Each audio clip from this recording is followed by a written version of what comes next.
Ang pagpatay sa beauty pageant contestant na si Geneva Lopez at sa kanyang Israeli fiancé. Ang tinitingnang motibo ng krimen, away sa isinanglang lupa. Nasa frontline na balitang yan si Brian Castillo. Nakatakip ang mukha ni na Michael Guiang at Romel Abuso nang iharap sila kanina sa Camp Crame. Pareho silang dating pulis na mga pangunahing sospek ngayon sa pagpaslang sa beauty pageant contestant na si Geneva Lopez at sa kanyang Israeli fiancé na si Yitzhak Cohen. Ayon sa PNP Criminal Investigation and Detection Group o CIDG, away sa lupa ang motibo sa pagpatay. Sinanglaraw ni Guiang ang kanyang lupa kay Lopez. Hindi binanggit kung magkano ang halaga ng sangla.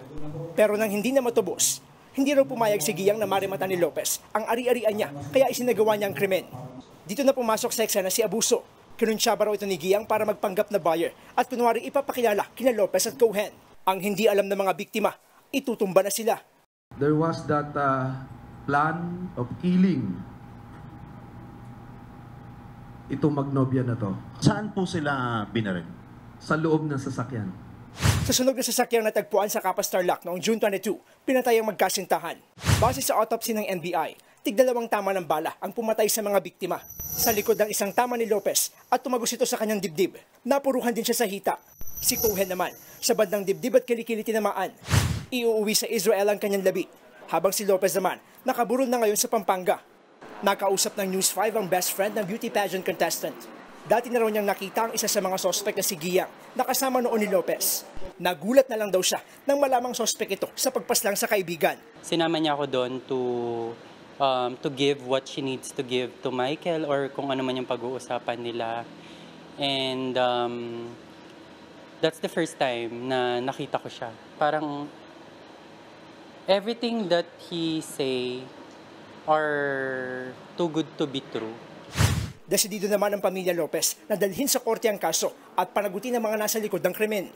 Hindi kami napagod hanapin ka ng mga panahon nawawala ka.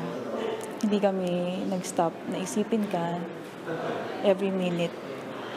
At hindi namin hahayaang sirain ng mga kumuha ng buhay mo ang mga pangarap natin para sa pamilya natin. Tutuloy namin yun para sa iyo. Sa ngayon, 5 sospek sa krimen ang hawak ng mga pulis.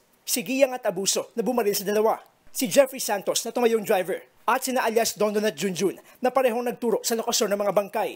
Ayon sa PNP, may 2 pa silang pinaghahanap na kasabwat ng 5. Nakikita natin dito yung 2 dating pulis ang nagplano nito at yun ang isa sa pinagtutuunan namin ng sentro ng aming investigasyon.